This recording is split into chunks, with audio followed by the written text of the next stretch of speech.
Billionaire gave 4 black credit cards to test 4 cleaning ladies. What the black cleaning lady bought left he speechless. "Are you sure you want to include she in this test?" whispered Jessica, the blonde cleaning lady, discreetly pointing to Kesha, who was cleaning the office mirrors with her usual dedication. Oliver Blackstone, heir to a $2 billion real estate empire, watched his 4 cleaning ladies in the executive office through security cameras. At 35, he had developed a deep distrust of the true intentions of those around her. Everyone seemed to see only her bank account, not her as a person. "I need to know who these women really are," he muttered to his assistant, James. "I'm going to give each of his credit cards with no limit for 72 hours. No rules, no restrictions. Just watch what she does when she thinks no one is looking." The plan was simple. Jessica, the self-proclaimed leader of the cleaning ladies, always talked about her financial difficulties. Amanda, the youngest, constantly complained about low wages. Rita, the veteran, always commented on her dreams of luxury. And Kesha, well, Kesha never asked for anything. Kesha Washington, 28, had learned early on that the world gave nothing for free to black girls from the suburbs. She had been working as a cleaner at Blackstone Tower for 3 years, always arriving 2 hours early and leaving last. Unlike the others, she never complained about work or asked for raises, something her colleagues interpreted as lack of ambition. "Did you see that? He's going to give us all business cards," Amanda whispered excitedly during the break. "I'll finally be able to buy those boots I saw in the window." Jessica rolled her eyes. "It's obvious that this is a test. He wants to see who will behave appropriately and who will lose control." His gaze slid to Kesha. "Some people here have never had money in their hands. They might do something foolish." Kesha continued organizing her cleaning supplies without responding. There was something in her eyes, an almost disturbing calm, as if she already knew exactly what she would do with this opportunity. When Oliver called each of them up to receive his card in person, their reactions were revealing. Jessica smiled politely, mentally calculating her purchases. Amanda could barely contain her excitement. Rita thanked him awesively, already planning a home renovation. Kesha was last. She took the black card and examined it for a few seconds. "Mr. Blackstone, may I ask a question?" "Of course. Are you testing our honesty or our greed?" Oliver was momentarily taken aback. Of the 4, only her had realized the true nature of the experiment. "Why, do you ask?" "Because the answer changes everything." Kesha put the card in her simple purse. "Honest people use opportunities to do good. Greedy people use them for themselves, and smart people," she paused, "use them for both." As Kesha left the room, Oliver felt something he hadn't felt in years. Genuine curiosity about someone's next moves. If you're enjoying this story about how prejudice can blind even the most intelligent, don't forget to subscribe to the channel, because what Kesha did with that card over the next 3 days would change not only her own life, but also a billionaire's perspective on what human value really means. The first 24 hours revealed exactly what Oliver expected, and a surprise that he definitely didn't anticipate. Jessica headed straight to Nordstrom, documenting every purchase on Instagram with hashtags like "Time Blessed" and "Mine Finally Deserved." Amanda spent $800 on clothes at Forever 21, posting selfies in the dressing room with a caption, "When you work hard, you deserve to treat yourself." Rita invested in a 75-inch TV and a leather sofa, already planning how she would impress her neighbors. But Kesha simply disappeared. "Where the hell is she?" Oliver muttered, analyzing the transaction reports. "No purchases recorded. 0 activity on the card." "James, are you sure her card is working?" "We tested it 3 times, sir. The card is active." Meanwhile, in the employee locker room, the conversation took a predictable turn. "Have you noticed that Kesha hasn't bought anything yet?" Jessica whispered to the others, pretending to organize his new locker. "I bet she doesn't even know how to use the card." Amanda laughed maliciously. "Or she's afraid they'll track her purchases. You know how it is. Some people have a shady past." "Be careful what you say," Rita warned. But his tone carried more concern about reprisals than genuine defense. "She might hear us. So what?" Jessica stared at the bathroom door where Kesha had entered. "Everyone knows she only got this job because of quotas. Now that she has real money in her hands, she probably doesn't even know where to start." Inside the bathroom, Kesha heard every word. At 28, she had learned that some battles weren't worth the energy, especially when you were saving ammunition for a much bigger war. Kesha Washington grew up in the East Side projects, where her grandmother, Dolores, raised her alone after her parents died in a car accident when she was 8. Dolores worked 3 jobs: cleaning during the day, caring for the elderly at night, and doing laundry for neighbors on the weekends. "Kesha girl," Dolores used to say, ironing a shirt at 2 in the morning. "It doesn't matter what they do to you out there. What matters is what he does when no one is looking." That's where true character shows. Dolores died when Kesha was 22 from a stroke caused by years of exhaustion. At the funeral, Kesha made a silent promise. One day, she would use her position to help women like her grandmother, who worked themselves to death for wages that barely covered their rent. The following Monday, Oliver finally discovered where Kesha had gone. "Sir," James entered the office with a confused expression. "You need to see this. Kesha's card transactions have started, but they're peculiar." Oliver took the report. Community Market Grocery Store, $847. Dollar Tree School Supply Store, $312. CVS Pharmacy, 150 Salks on high blood pressure and diabetes medication. Children's Clothing Store, $423 medication. Is she sick? No, sir. We investigated discreetly. She bought supplies for, well, people in her community.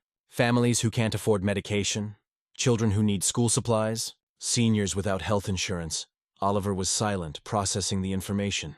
"And there's more," James continued. "She rented a space at her neighborhood community center. Looks like she's organizing something for this weekend." While Oliver digested this information, Jessica marched determinedly toward his office. She had found out about Kesha's suspicious purchases through an acquaintance who worked at the bank, and now she had the perfect ammunition: Mr. Blackstone. Jessica knocked on the door with the most fake smile she could muster. "Can I talk to him? It's about the experiment he's doing." "Come in." "Look, I don't want to be a snitch, but I think you need to know. Kesha is using the card to buy strange things. Medicines, food, and industrial quantities. I don't know if that's appropriate considering it's company money." Oliver studied Jessica for a few seconds. "And what exactly do you think she's doing?" I don't know, but people like her, he sometimes don't understand boundaries. Maybe she's selling the stuff or using it for other purposes. You should look into it before it becomes a bigger problem. People like her." The phrase echoed in the office like a gunshot. "I see," Oliver said calmly. "Thanks for your concern, Jessica. I'll look into it." As soon as Jessica left, Oliver turned to James. "I want a discreet security team following Kesha on Saturday. I need to know exactly what she's planning." "Sir, isn't that a little invasive, James? Either this woman is doing something genuinely extraordinary, or Jessica is right, and he's the biggest idiot in Chicago. Either way, he needs to find out." While Oliver planned his surveillance operation, Kesha was 3 blocks away in the basement of the community church organizing piles of supplies and medications with the precision of a general preparing for battle. "How many families have confirmed their attendance?" she asked Dona Rosa, a 73-year-old woman she had known since childhood. 42 families, kid, and more are coming. Word got out that you got medicine for diabetes and blood pressure." Kesha smiled, but her eyes carried a determination that went far beyond simple charity.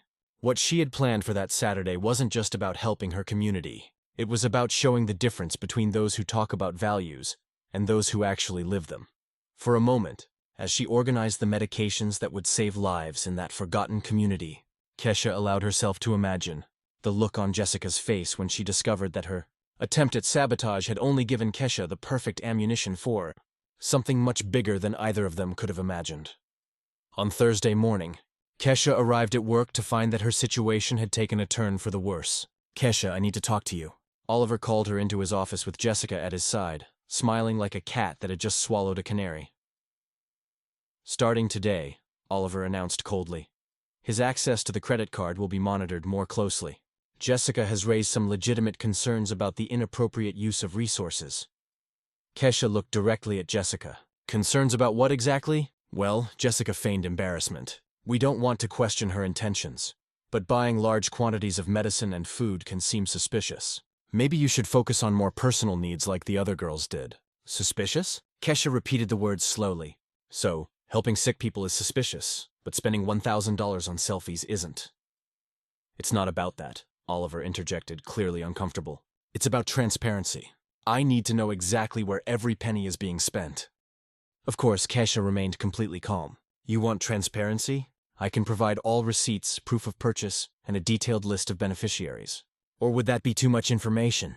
Jessica exchanged a nervous glance with Oliver. She had expected Kesha to be defensive, not to offer complete documentation. Well, that would be helpful," Oliver stammered. "Perfect. I'll have everything ready tomorrow." Kesha turned to leave, but paused at the door. "Just one question, Jessica. When you investigated my purchases through his contacts at the bank, did you find any real evidence of misconduct? Or did you just find it strange to see a black woman spending money on other people?" The silence that followed was deafening. Meanwhile, at the community center, Kesha received a call that would change everything. Kesha, this is Marcus Thompson from the IRS Special Investigations Department. The deep voice on the other end of the line made his heart race. I need to talk to you about recent credit card activity. Sir, don't worry. It's not what you think. In fact, it's quite the opposite. We've been investigating Oliver Blackstone for months for tax evasion and questionable labor practices. Her transactions caught our attention in a positive way. Marcus explained that he had been notified about Kesha's humanitarian purchases through the financial monitoring system. We rarely see someone with unlimited resources use them this way. It got me thinking. Are you familiar with Blackstone's operations? Kesha sat up slowly. I know a few details. I'm sending his card. If you're interested in talking, it could be very helpful to our investigation, and I can assure you that any information he provides will be treated with complete confidentiality. After the call, Kesha stood still for several minutes. Donna Rosa, who had overheard part of the conversation, approached her. Mija, this is serious. Yes, Donna Rosa, very serious. What are you going to do? Kesha smiled for the first time in days. I'm going to do exactly what I've always done, the right thing. But this time, I'm going to have professional help. That night, while organizing the receipts she would give Oliver, Kesha discovered something interesting in the detailed statements she had requested from the bank. Jessica, Amanda, and Rita's transactions showed strange patterns. Purchases immediately followed by returns, transfers to different accounts, movements that suggested money laundering. She photographed each page and sent them to Marcus Thompson. The reply came within minutes. This is exactly what we were looking for. Can you meet me tomorrow? On Friday, while Jessica boasted to the others about how she had put Ka in her place, Kesha was in a downtown cafe sitting across from a federal agent who had just confirmed her wildest suspicions. The Blackstone Company has a documented history of employment discrimination, Marcus explained, sliding a folder across the table. Different pay for equal work based on race, selective firings, and now with this credit card experiment, we have evidence that the pattern continues. Kesha opened the folder and saw years of compiled data. Numbers that confirmed what her had always known, but had never been able to prove. And there's more, Marcus continued. Suspicious activity on the other employees' cards suggests a much larger scheme. She may be being used to launder company money through fake purchases. Did Jessica know? Unlikely. She probably thinks she's just spending free money. But someone higher up in the company was counting on it. Kesha absorbed the information. What do you need from her? Keep doing exactly what you're doing. Use the card to help her community. Document everything and keep us informed of any pressure or retaliation. You have become our key witness in a federal investigation. What if he tries to fire me? Marcus smiled. Firing a protected federal witness in retaliation would be the worst mistake he could make. In fact, it would be the final nail in his coffin. When Kesha returned to work on Friday afternoon, she found Jessica waiting in the locker room with a malicious smile. So, did you bring the receipts like you promised? Or are you going to make up some excuse? I brought them. Kesha handed over an organized folder. Every penny documented, every beneficiary identified, every purchase justified. Jessica flipped through it quickly, clearly looking for something to criticize. And all this expensive food seems excessive. Expensive food. Kesha laughed. Jessica, you spent more on a single handbag than he spent feeding 40 families. But that's okay. We all have different priorities. He spent his money on personal things as expected. Sure. And I spent mine saving lives as documented on every receipt you just saw. Jessica realized she had lost ground. Oliver will want to talk to you about this on Monday. Perfect. Kesha packed up her things because I have a few things to discuss with he too. As she left the building, Kesha received a message from Marcus. Surveillance team confirmed for Monday. Everything will be recorded. Good luck. Kesha looked at Blackstone Tower for the last time as a vulnerable employee. On Monday, she would return as something completely different. A woman armed with the truth, protected by the federal government, and ready to show that underestimating people like her had been the biggest mistake that company could make. For a moment, when she disappeared into the rush hour crowd, she looked like just another worker heading home after a hard day. But anyone watching closely would have noticed something different in his stride. The quiet confidence of someone who finally holds all the right cards and knows exactly how to play them. Monday, 8 a.m. Oliver was in his office when he received a call that would change everything. Mr. Blackstone, this is Special Agent Marcus Thompson, Internal Revenue Service. I need you to remain in your office. We'll be there in 15 minutes. Oliver hung up the phone with his hands shaking. James, cancel everything. We have a problem. Meanwhile, in the locker room, Jessica was organizing her final strategy. Today is the day, she whispered to Amanda and Rita. We're going to show Oliver who Kesha really is. I have evidence that she used the money for her own benefit. Kesha arrived at exactly 8:15 a.m., carrying a neat briefcase and the same calm smile she always wore. Jessica intercepted her in the hallway. Kesha, Oliver wants to talk to you immediately. And this time I hope you have better explanations. I do, Kesha replied simply. In the office, the tension was palpable. Oliver was visibly nervous. Jessica radiated malicious confidence. And Kesha seemed strangely serene for someone about to be confronted. Kesha, Oliver began, concerns about your card usage have intensified. Jessica has brought up some serious issues, like the fact that you purchased expensive medications for supposed beneficiaries who may not even exist.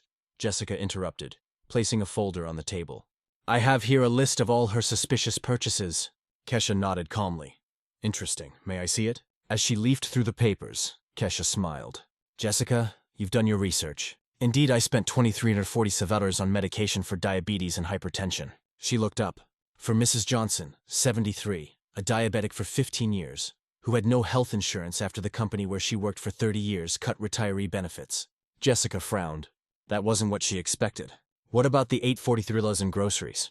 Jessica insisted. For the Rodriguez family, father unemployed for 6 months, 3 young children. Do you want the addresses? I have everything documented. That's when the door opened and Marcus Thompson walked in, followed by 2 federal agents. Sorry to interrupt, Marcus said, showing her ID. Agent Thompson, Internal Revenue Service.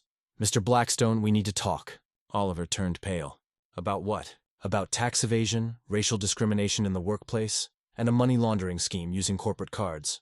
Marcus looked directly at Jessica, and about how certain employees were unwittingly used to move illicit money. The silence was deafening. Marcus continued. We've had an investigation underway for months. Fortunately, we've secured a cooperative witness. He looked at Kesha. Miss Washington has been extremely helpful. Jessica stood up abruptly. Witness to what? Kesha, her. I recorded our conversation on Thursday, Kesha said calmly, picking up her cell phone. When you said that people like me don't know the limits and that I was probably selling the drugs, the recording echoed around the office, Jessica's voice clear and cruel. People like her sometimes don't understand the limits. Maybe she is selling the stuff.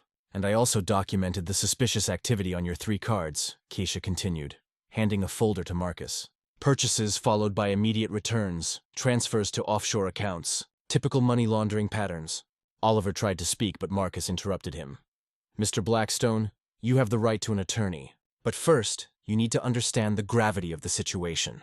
Marcus turned to the room. Jessica Williams, Amanda Costa, and Rita Santos. You are under investigation for unwitting participation in a money laundering scheme. And you, Mr. Blackstone, for documented racial discrimination, tax evasion, and misuse of employees for illegal activities. Jessica staggered. I didn't know anything about money laundering. I just spent the money, exactly as they expected you to, Marcus replied. But her attempts to harm Miss Washington turned her from a victim into a knowing accomplice to discrimination. Oliver finally found his voice. Kesha, why didn't you tell me about your suspicions? Kesha stared him straight in the eye. Because when the evidence of corruption came to light on Thursday, you chose to believe Jessica instead of defending me. A man who doubts someone's honesty for 3 seconds doesn't deserve to know his secrets for 3 years. The truth hit Oliver like a bullet. He had lost not only an exemplary employee, but a person of integrity who could have been a powerful ally. Marcus concluded. Miss Washington, thank you for her cooperation. The FBI will be taking over the case from here. He looked at Oliver. Expect to hear from our attorneys. As the agents left with Jessica in custody, Oliver remained alone with Kesha for a moment. Did he plan all this? He asked, defeated. I didn't plan to be discriminated against. I didn't plan for you to doubt me. But when both happened, yes, I planned to protect myself the only way a black woman from the projects learns to do, with intelligence and irrefutable evidence. Kesha picked up her purse and walked toward the door. Oliver, you had a chance to know who I really was. Instead, you chose to see only your own limitations. As the door closed behind Kesha, Oliver realized he had lost much more than an employee. He had lost the opportunity to recognize greatness when it was right in front of her, disguised as simplicity and humility. 6 months later, Kesha Washington sat in his new office in downtown Chicago with a panoramic view of Blackstone Tower, now sporting a for sale sign at the entrance. Oliver's company had been dissolved after the federal investigation. Jessica got 2 years in prison for money laundering and aggravated racial discrimination. Amanda and Rita were fired and were facing labor lawsuits filed by other former employees who felt encouraged by the case. Miss Washington, said Dr. Patricia Coleman, director of the University of Chicago's Social Justice Program. His testimony was instrumental in reshaping our hiring policies. I would like to formally invite you to take on the coordination of the new Labor Rights Center. Kesha smiled, remembering Donna Rose's words from the day before. Mija, her grandmother is up there watching with pride as you turn pain into purpose. The center she now coordinated provided free assistance to workers who were victims of discrimination. In 6 months, they had already won 15 cases and recovered more than $2 million in compensation for affected families. The irony, Kesha commented to Marcus Thompson during a consultation, is that Oliver gave him exactly what he needed: national visibility and legal credibility. When the case made headlines, universities and organizations started coming to him. Marcus laughed. And Jessica, does he still think you were the problem? Jessica is learning about discrimination the hard way. Apparently, ex-convicts don't get jobs easily. Who knew? In the community where she grew up, Kesha had established the Dolores Washington program, a free health clinic funded by the damages she had won. More than 300 families now had access to medication and regular medical treatment. "Aunt Kesha!" shouted Tommy, now 12, running toward her during the inauguration of the new pediatric wing. "My mom said you saved our family." "No, Tommy." Kesha knelt beside his side. "You saved yourselves. I just gave you the tools." Meanwhile, 3 blocks away, Oliver Blackstone was waiting tables at a downtown restaurant. He had lost everything. His company, his properties, his bank accounts frozen by the IRS. But by some strange twist of fate, he had discovered something that money had never given him: real purpose. "Oliver," said the manager, "there's a customer at table 7 specifically asking for you." He turned and saw Kesha sitting alone reading a medical report. "I came for coffee," she said calmly as he approached. "I heard you've learned to make it well, Kesha." Oliver began. "No need to apologize again. We've already done that." She looked him in the eye. "I came because I heard you're working with homeless families on the weekends." Oliver nodded. "It's the least I can do. I have a proposal. The center needs volunteers with experience in administration. It's unpaid, of course, but it's a chance to use his mistakes to build something better." For a moment, Oliver saw something he didn't expect in Kesha's eyes.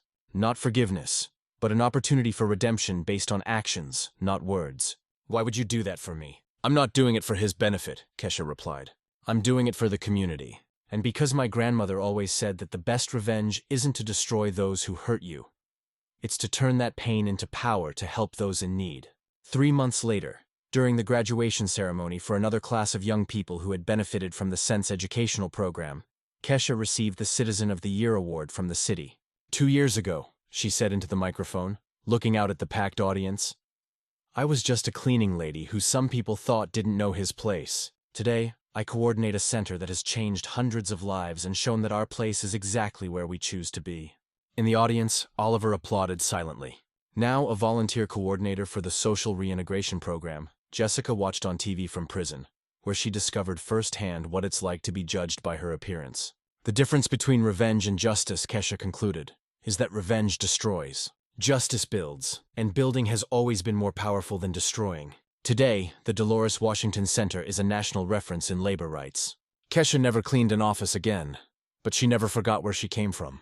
Because sometimes the greatest revolution is a black woman from the suburbs proving that intelligence, dignity, and determination are the only credentials that really matter. What about you? Have you ever underestimated someone based on appearances? Have you ever been underestimated and turned that into fuel for his success? Tell her story in the comments and subscribe to the channel.